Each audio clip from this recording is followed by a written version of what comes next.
Ini intermezzo saja atau hiburan. Kita akan buktikan bahwasanya dialog Al-Quran itu atau pembahasan dalam Al-Quran itu seringkali kita memakai dalam keseharian kita, walaupun mungkin kita tidak menyadarinya. Ini fun balaghah ya, balaghah dasar ya. Jadi dalam balaghah itu yang dibicarakan di sini adalah keadaan dari mukhatab. Mukhatab itu lawan bicara. Yang berbicara namanya mutakallim. Jadi kalau Maman berbicara kepada Mukidi, maka Maman itu namanya mutakallim. Mukidi namanya mukhatab. Maksudnya berbicara di sini menyampaikan berita. Karena kalau berbicara Maman berbicara kepada Mukidi, Mukidi kan berbicara kepada Maman. Nanti bingung yang mana mutakallim, yang mana mukhatab. Maka di sini adalah yang menyampaikan berita. Saya cari bahasa yang sederhana ya. Jadi kalau Maman menyampaikan berita kepada Mukidi, maka Maman berarti mutakallim, Mukidi berarti mukhatab. Nah, keadaan Mukidi ini mesti di antara yang tiga ini. Ya. Yang pertama adalah Mukidi itu tidak tahu apa-apa tentang berita itu. Jadi benar-benar nggak ada gambaran, nggak ada informasi, nggak ada kecurigaan, apalagi pengingkaran. Benar-benar nggak tahu. Kalau dalam bahasa Arabnya itu istilahnya kholiyudzihni ya. Jadi otaknya itu nggak menerka, nggak tahu apa-apa masalah itu. Misalnya Maman mau ngasih tahu kalau mobilnya rusak. Ya sebelumnya Mukidi kan nggak tahu menahu tentang itu. Maka Maman ngasih tahu mobil saya rusak. Posisi Mukidi itu sama sekali tidak dapat informasi apa-apa masalah itu. Maka cara menyampaikannya Maman kepada Mukidi itu tidak perlu penekanan. Cukup mengatakan mobil saya rusak. Ingat-ingat Maman karena menyampaikan berita berarti dia mutakallim. Mukidi yang mendengarkan berita namanya mukhatab. Keadaan Mukidi tidak tahu sama sekali tentang berita itu namanya kholiyudzihni atau nggak tahu apa-apa. Maka cara menyampaikan beritanya adalah tidak perlu ada penekanan, cukup mobil saya rusak. Jadi tidak perlu mengatakan sesungguhnya mobil saya rusak ya. Kalau kamu mengucapkan sesungguhnya, oh berarti bahasa kamu itu tidak baligh, tidak muqtadul hal namanya, tidak sesuai situasi kondisi. Mukhatabnya tidak tahu apa-apa, kok kamu sampaikan berita permulaan itu dengan penekanan. Oh berarti kamu nggak ngerti cara berbicara secara balaghah. Al-Quran tidak mungkin ada bahasa seperti itu. Gitu ya. Karena Al-Quran itu adalah kalam-kalam di dalamnya itu adalah kalam yang baligh, yang muqtadul hal.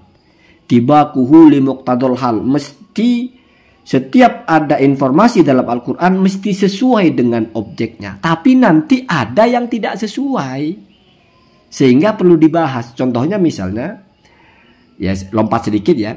Siapa di dunia ini orang yang ragu dengan kematian? Tidak ada orang yang ragu dengan kematian.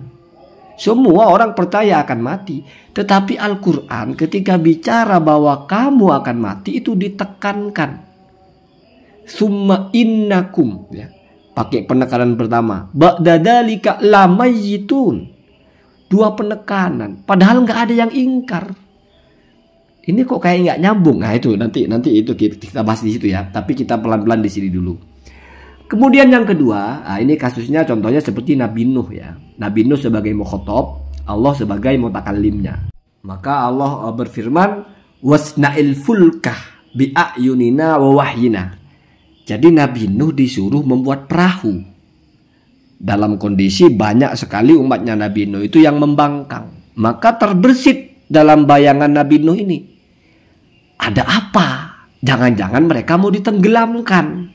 Jadi sudah mulai membidik satu kemungkinan. Tetapi itu hanya berupa pertanyaan-pertanyaan. Makanya disebut sa'ilun mutaraddidun. Bertanya-tanya tentang sesuatu. Dan dia berulang-ulang. Tapi dia masih belum yakin dengan hal itu. Tapi bukan ingkar, cuma bertanya-tanya. Maka ini butuh satu taukid. Artinya Allah lalu setelah itu berfirman innahum mawrakun. Satu taukid yaitu innah. Sesungguhnya mereka akan ditenggelamkan. Oh berarti benar terjawab. Kalau kita tarik ke bahasa seharian, misalnya ada rumah tetangga kita itu tiba-tiba pasang janur, pasang apa, undang orang atau apa gitu. Kita bertanya-tanya, ini kayaknya ini mau menikahkan anaknya. Begitu ya. Berarti posisi kita sedang membidik sesuatu atau sedang mencuriga, bukan curiga sebetulnya ya, sedang mengasumsikan sesuatu dan kita ragu. Ini kayaknya mau menikahkan anaknya. Maka si bapak itu kalau ngomong kepada kita, kalau tahu kondisi kita begitu, maka bahasanya jangan datar, jangan saya akan menikahkan anak, jangan. Iya, saya memang sungguh akan menikahkan anak saya. Kenapa? Karena orang kalau sudah ragu itu kan butuh penekanan. Maka ditekan tapi satu. Kenapa harus ditekan satu? Karena dia kan nggak ingkar. Ya. Berbeda dengan yang tadi yang tidak tahu sama sekali. Kalau tidak tahu sama sekali kan ya apanya mau ditekan. Ya. Kalau sudah ada sedikit gambaran lalu dia bertanya-tanya ingin memastikan, maka pemastiannya itu butuh dengan taukid. Seperti firman Allah, innahum mughraqun, ketika Nabi Nuh itu sa'il mutaraddid, apakah mereka akan dihukum dengan ditenggelamkan? Kok disuruh perahu? Jadi ada indikasi-indikasi. Atau ada kawan kita seperti apa namanya, menunjukkan sikap pegang-pegang lutut atau pinjam dulu 100 mungkin tujuannya. Kita tahu ini kayaknya kawan kita ini deket-deket kita ini kayaknya mau pinjam dulu 100 gitu ya. Nah kalau kita sudah tahu begitu, maka kawan yang mau pinjam itu pakai taukid. Ya betul, sesungguhnya saya akan pinjam dulu 100 gitu ya. Begitu ya. Walaupun ya kalau tidak begitu nggak apa-apa, nggak wajib ya. Nah kemudian yang ketiga, orang yang tidak percaya, orang yang ingkar ya. Jadi kalau kamu mau menginformasikan kepada seseorang yang kamu tahu dia tidak percaya, maka kamu harus ditekankan satu. Ya, ditekankan bukan satu, bahkan dua, karena sudah di atasnya sa'il mutaraddid. Sesungguhnya saya ini benar-benar misalnya mau ke pasar atau apa gitu ya. Kalau kawan kamu itu kelihatan sekali dia sudah tidak percaya atau namanya ingkar, begitu ya. Nah, ini dasarnya dulu. Kemudian ya perlu diingat bahwasanya informasi dasar tadi itu adalah standar kalimat atau ucapan yang sifatnya baligh atau bersastra tinggi lah gitu ya. Dan Al-Quran adalah baligh. Tetapi ternyata di dalam Al-Quran itu ada yang sekilas tidak sama dengan standar tadi itu. Ada yang tidak menggunakan taukid sama sekali, padahal yang mendengarkan itu ingkar. Ada yang menggunakan taukid berlapis-lapis, padahal yang mendengarkan itu tidak ingkar sama sekali, bahkan sudah percaya gitu. Ya. Kalau orang tidak tahu saja itu tidak perlu taukid, apalagi orang yang sudah percaya, ngapain ditaukid? Coba kita ngobrol sama orang yang tidak ragu sama sekali dengan sesuatu, ngapain kita pertegas?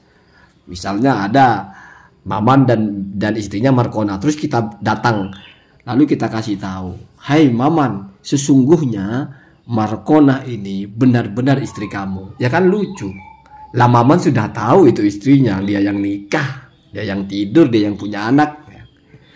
Nah tetapi kadang-kadang terjadi hal seperti itu karena ada tujuan-tujuan tertentu.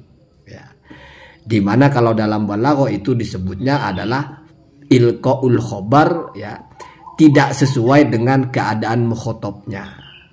Nah, jadi itu tetap sesuai, tetap ikut standar balaghah, tetapi memang di keadaan-keadaan tertentu. Kita mulai dari yang pertama, nomor 1. Info bahwa Tuhan Esa dinarasikan tanpa ada penekanan atau taukid. Padahal lawan bicaranya ya, yaitu mengingkari hal itu. Ya maksudnya adalah Al-Quran itu kan dihitopkan kepada semua orang. Di Al-Quran itu ketika bicara wa ilahukum ilahu wahid, itu kan tidak ada penekanannya. Jadi kamu menjelaskan kepada orang kafir pun ya ilahukum ilahu wahid. Tidak ada taukidnya di situ. Padahal yang mendengarkan kan orang tidak percaya dengan itu. Orang yang tidak aliran monoteis, bukan orang yang meyakini satu Tuhan. Tetapi mungkin meyakini banyak Tuhan. Tapi kenapa Al-Quran kok datar sekali bahasanya? Nah, di sini dijelaskan bahwasanya karena ketika orang ingkar dengan keesaan Tuhan, itu dia berpikirnya sakit. dia tidak berpikir normal. Jadi kita tidak mentolerir ketidaknormalan dia, dan kita tidak terbawa ketidaknormalan dia. Ya namanya tidak normal ya sudah, kita tetap strike kepada yang normal saja. Maksudnya apa? Seandainya kamu itu berpikir normal, kamu akan percaya dengan keesaan Tuhan. Makanya keesaan Tuhan itu tidak perlu ditekankan. Itu kan tajam sekali pesannya ya. Jadi ini sudah kuat dengan sendirinya, ini sudah badihi, ini sudah bisa diterima dengan akal siapapun asal akalnya sehat. Asal dia mau mengkaji, asal dia mau mempertimbangkan dengan sehat, dia sudah pasti terima itu. Ketika dia tidak terima, maka bukan karena ini lemah. Bukan perlu saya tekankan, enggak, cukup kamu belajar. Jadi sama dengan misalnya ada orang ingin meyakinkan sesuatu kepada orang yang bebel. Bebel itu maksudnya udah nggak mau tahu. Ya kita nggak perlu berbusa-busa meyakinkan itu. Cukup kita sampaikan datar saja. Kenapa? Karena lawan bicaranya sudah aneh. Ini kan ada dalam bahasa kita. Atau kalau kita misalnya sebagai informasi ya di Al-Quran itu kalau Anda bicara Tuhan Esa itu Kul huwallahu ahad. Nggak ada innallaha ahad ya. Ya walaupun ada kalau tidak salah satu ayat yang menggunakan taukid bicara keesaan Tuhan, tetapi rata-rata tidak pakai. Ya. Ilahukum ilahu wahid ya. Satu. Kul huwallahu ahad satu. Nggak ditaukid-taukid ya. Padahal yang diajak berbicara itu adalah orang yang ingkar ya. Nah, kembali lagi dalam keseharian kita juga begitu ya. Atau kalau misalnya ada di kampung ya. Di sini kita sudah semua orang tahu kalau yang paling kaya itu Mukidi. Apa kita perlu mengokohkan gitu ketika ada satu orang mungkin baru datang, mungkin di situ baru 2 hari gitu. Lalu dia nggak percaya kalau Mukidi paling kaya. Ya kita nggak perlu ngegas Pak. Oh kok kamu nggak percaya? Bener-bener Mukidi itu adalah orang paling kaya. Nggak perlu Pak. Kenapa? Karena dia baru 2 hari. 3 hari di sini kamu sudah tahu itu. Ini cerdas Pak. Berarti kita tidak boros dalam berbicara. Ya. Satu, yang kedua berarti kita itu ya tidak terbawa dengan kondisi lawan bicaranya yang aneh. Kalau dia memang tidak tahu dan apa yang dia tidak ketahui itu memang bukan informasi yang semua orang tahu, boleh kita kasih tahu. Kalau dia sudah tidak percaya tapi ketidakpercayanya berangkat dari keterbatasan pikirannya. Ini mau kamu kaitkan dengan nasab ya? Enggak, ya enggak ada urusan dengan itu ya. Ada orang tidak percaya, ingkar dengan ini. Ya cukup kamu belajar dengan benar, kamu nggak akan ingkar lagi dengan keesaan Tuhan, bukan keabsahan balawi ya. Nanti kamu ke situ ya. Ya terserah lah ya.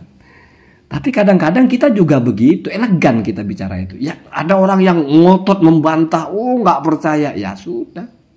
Nggak perlu saya tekankan lagi, nggak perlu saya bacakan ini itu. Bahasa penekanan itu kan kalau dalam Al-Quran menggunakan huruf taukid ya. Ada bahasa kita itu yang nggak perlu kita menjelaskan detail lagi. Tidak percaya ya sudah. Toh kamu tidak percaya bukan karena barang ini lemah, tapi karena kamu nggak mau mikir dengan benar. Nah itu ya. Itu saya kira bahasa kita juga begitu. Kita akan sepakat bahwa terkadang kita berbahasa itu tidak terbawa dengan lawannya. Kalau lawannya nggak beres. Keesaan Tuhan kok ditolak? Kalau kamu berpikir normal, kamu nggak akan nolak. Maka kamu nolak pun nggak saya anggap nolak. Nah, kalau dalam bahasa Arabnya itu, dalam istilah balaghahnya itu, ja'lul mungkiri ka ghairil mungkir. Menganggap orang yang ingkar seperti orang yang nggak ingkar. Kenapa? Karena keingkaran dia berbasis kebodohan. Kalau dia pinter dikit nggak akan ingkar. Kita tidak mentolerir kebodohan, maka komunikasi kita tidak terbawa oleh situasi bodohnya. Itu ya, itu. Ya kalau saya bacakan balaghahnya, ya kira-kira nggak jauh-jauh dari situlah ya. Karena kalau merenung sedikit nanti paham bahwa keesaan Tuhan itu sesuatu yang sangat nyata. Kalau masih ada yang ingkar, dia bermasalah. Kalau dia bermasalah, kita berkomunikasi dia seolah-olah dia normal. Itu kan berarti satu sisi kita menghargai. Kamu walaupun sedang aneh, sedang bermasalah otak kamu itu, tapi ya saya tidak terbawa dengan itu. Saya akan tetap perlakukan kamu seolah-olah tidak ingkar. Kenapa? Karena keingkaran kamu itu penyakit. Atau sama dengan ada orang sakit parah tapi kita perlakukan dia tidak sakit. Kenapa? Karena kita menghormati dia sebagai orang yang waras walaupun dia sakit. Bisa begitu ya. Nah kemudian yang kedua ya, info bahwa kematian akan datang dinarasikan dengan penekanan berkali-kali atau berlipat-lipat dalam Al-Quran ya. Contohnya misalnya kita baca summa innakum ba'da dzalika lamayitun, sudah pakai innakum sesungguhnya kalian, lamayitun masih pakai lam, dua taukid. Padahal siapa sih Pak yang tidak percaya kalau akan mati? Kan nggak ada orang nggak percaya bahwa akan mati. Ini kok malah lebay. Yang tadi malah nggak pakai taukid, yang sekarang pakai taukid. Yang mestinya orang ingkar, mestinya dipakai taukid 2, malah nggak pakai taukid sama sekali. Ini nggak ada yang ingkar, malah dipakai taukid 2. Berarti ini kebalikan dari yang tadi. Ja'lu ghairil mungkir kal mungkir. Kenapa begitu? Lidhuhuri amaratil ingkari fihi. Itu cerdasnya ya balaghah ya, cerdasnya bahasa Al-Quran ya. Memang kamu tidak ingkar kalau kamu akan mati, tapi dari perilaku kamu itu kok kamu seperti orang yang gak akan mati. Jadi ini sudah bukan informasi Pak, ini sudah mengingatkan. Jadi ketika orang bilang kamu ini akan mati, bukan ngasih tahu Pak, sudah menekankan atau menegur. Kamu lupa bahwa kamu akan mati walaupun kamu tahu itu. Kenapa? Karena nampak imarah atau amarah, ada ciri-ciri ya atau alamat ya, tanda-tanda bahwa kamu itu ingkar. Kamu tahu akan mati tapi kok hidup semena-mena gitu loh, kok kayak nggak akan mati gitu. Padahal konsekuensi tahu mati itu, tahu bahwa mati itu namanya yaumul jaza, itu namanya yaumul hisab, itu namanya in khairon fa khairun wa in saron fa sarun. Kalau kamu punya amal baik kamu akan dibalas, kamu punya amal buruk akan dibalas. Kamu kan tahu itu, tapi kok perilaku kamu kayak lupa. Makanya ditekankan summa innakum ba'da dzalika lamayitun. Tujuannya bukan ngasih tahu, mendidik. Ya sama dengan misalnya begini, ada anak kita suruh, Cung beli rokok Cung, nggak mau. Kita panggil, Cung, sesungguhnya saya ini bener-bener bapak kamu. Kira-kira tujuannya mau ngasih tahu itu nggak? Bukan mau ngasih tahu, karena anaknya itu sudah tahu kalau kita bapak dia dari kecil kok. Tapi kenapa narasi kita ditekankan? Kita ingin ngajarin dia, kamu perlakukan saya sebagai bapak kamu. Jadi pesannya sudah lebih dari itu. Kamu memang sudah tahu saya bapak kamu, tapi perilaku kamu ini kayak nggak kenal saya, nggak ada respeknya, nggak merasa harus taat. Padahal kan saya bapaknya. Maka ditegaskan di situ. Sama dengan orang ketika oleh Al-Quran diingatkan akan mati, itu maksudnya adalah kamu ini memang tahu bahwa akan mati, percaya, tapi perilaku kamu itu kayak enggak sama sekali percaya kalau kamu itu akan mati. Gitu ya gitu. Atau kalau yang ini yang kedua. Jadi walaupun dia tidak ingkar, tapi perilakunya ingkar seperti orang ingkar, makanya dianggap orang ingkar. Jadi kita berbicara ini berarti ketika kita memandang mukhotob tidak pure kepada kondisi sebenarnya, tetapi ada apa di dalam diri dia. Ya, kalau yang pertama ada kebodohan dalam diri dia sehingga kita tidak perlakukan dia seperti itu, kita anggap dia itu ya percaya saja, dia tidak percaya kan karena bodoh. Yang kedua, ada kelalaian dalam dirinya sehingga walaupun dia tahu kita anggap dia tidak tahu. Walaupun dia tidak ingkar, kita anggap dia ingkar. Kenapa? Karena lalai. Apa gunanya kamu percaya akan mati yang kamu tidak siap-siap? Makanya ya sudah, kamu dianggap tidak mati, tidak percaya. Jadi itulah Al-Quran ya. Nah, dan bahasa kita juga bisa begitu. Artinya kita kalau ngelihat orang yang dia percaya dengan hal ini, tapi gayanya seperti orang nggak percaya, maka kita perlakukan dia seperti orang tidak percaya, biar dia sadar gitu bahwa sudah lalai. Kalau yang pertama, dia itu nggak semestinya nggak percaya, dia karena bodoh saja, karena nggak mau belajar saja. Makanya kita perlakukan seolah-olah dia percaya saja. Nanti toh dia kalau belajar juga akan percaya, begitu ya. Atau di satu sisi yang kita sampaikan sudah kuat dengan sendirinya. Nggak perlu ditekankan sama dengan kita bersumpah-sumpah sesungguhnya matahari itu terbit dari timur nanti ke barat, kepada orang yang ingkar. Padahal kan yang ingkar itu udah gak waras ya, ngapain kita menjelaskannya? Nggak usah ya matahari dari timur Pak, Oh nggak, ya udah Pak, kalau nggak percaya mikir dikit, mikir sitik nanti percaya, kan begitu ya. Begitu ini logika. Ini cara menyampaikan berita dengan indah gitu ya.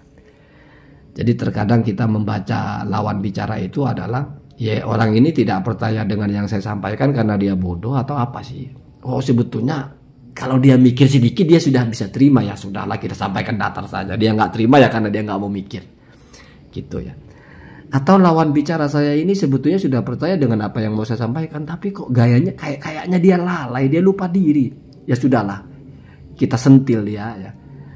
Seolah-olah dia itu nggak percaya dengan hal ini. Nah, gitu ya, makanya kita pakai taukid. Kamu ini benar-benar akan mati loh. Loh, siapa yang nggak percaya? Iya percaya, tapi kok gaya kamu kayak orang nggak akan mati? Semena-mena sama orang lain. Apa pikiranmu mati, rumongsomu mati sudah selesai? Seperti ucapan orang-orang yang mungkirul ba'si, orang-orang yang ingkar dengan hari kebangkitan itu. Ya namutu wa nahya, kata dia. Tapi menerjemahkan namutu wa nahya itu artinya kami ini ya hidup kemudian mati. Walaupun kalau kamu terjemahkan secara lafziah kan kami hidup kemudian kami mati, jadi kontradiksi. Nah itulah bukti bahwa waw itu tidak menunjukkan urutan, tetapi hanya menunjukkan istirok, bahwa kedua-duanya itu sama, yaitu sama-sama akan terjadi, cuma tidak menentukan urutannya. Misalnya ja'a Muhammadun wa ja'a Amrun ya, bukan berarti Muhammad datang duluan, bisa jadi Umar datang duluan. Lalu apa gunanya waw di situ? Memastikan kalau keduanya itu sama-sama datang. Atau ja'a Muhammadun wa Amrun ya, nggak mesti Muhammad dulu yang datang, bisa jadi Umar dulu. Nah itu ya, karena waw bukan tartib. Jadi dalam bahasa kita juga begitu. Mungkin dalam berdebat juga perlu seperti itu. Kamu ini kan masih ngotot-ngotot nggak percaya karena kamu kurang banyak bacaannya, ya sudahlah. Jadi kita nggak perlu mempertegas gitu, nggak perlu ngegas. Kenapa? Karena ini bukan tanjakan gitu loh. Tapi itu kok tinggi-tinggi kayak enggak, itu bukan tanjakan. Kelihatannya aja tanjakan, aslinya mah datar atau bisa jadi turunan. Jadi jangan digas gitu. Kadang di turunan kita gas, kok bisa di turunan kita gas? Iya turunan, tapi dia sosok kayak tanjakan, kita gas ya. Biar dia tahu ya, kamu turunan gitulah. Kira-kira begitu ya. Jadi bagaimana berbahasa itu ada pesan-pesan moralnya di situ. Ada pesan-pesan sisipan yang ingin disampaikan. Kamu kok bisa nggak percaya Tuhan Maha Esa sih? Ya sudah, nggak perlu saya tekankan, kamu pulang, kamu belajar lagi. Sama dengan kamu kok bisa nggak percaya kalau Mukidi paling kaya di sini. Oh baru 2 hari, 3 hari, 4 hari kamu nanti lihat-lihat itu semua punya Mukidi itu. Gimana bisa nggak jadi paling kaya? Jadi keingkaran kamu itu karena berbasis kamu tidak tahu dengan benar. Atau karena kamu tidak menalar dengan benar, tidak mempelajari dengan benar. Jadi keingkaran kamu itu layu tabar, layakumu ala hujjatin qawiyatin. Jadi kamu mengingkari itu karena kamu tidak belajar aja. Ya mungkin dalam hal-hal lain, kalau misalnya kita tidak percaya kalau Maman anaknya Mukidi. Ada orang tidak percaya kalau Maman anaknya Mukidi. Ya kita bilang Maman itu anaknya Mukidi Pak. Oh nggak percaya. Ya. Maman anaknya Mukidi Pak. Ya nggak percaya. Oke. Ya tunggu 2 hari 3 hari nanti kamu juga percaya. Gitu ya Gi. Gitu. Ya mungkin kamu pikir wah framing lagi, bukan framing Pak. Ini ilmu ya, ilmu. Terkadang kita itu mengingkari sesuatu karena kita nggak ngerti gitu. Sehingga orang-orang seperti itu kita hadapi dengan tidak digas. Kita ikut gaya bahasa Al-Quran justru untuk menyampaikan hal yang benar. Walaupun orang ingkar, kalau memang sesuatu itu kokoh, berarti yang ingkar ini karena bermasalah, maka kita tidak lalu terbawa kepada situasi dia. Maka kita tetap pede dengan kekokohan. Ya kita sampaikan narasinya ilahukum ilahu wahid ya. Ujung-ujungnya nasab lagi, iya nasab, tapi kan Maman ke Mukidi Pak ya. Allahumma dinna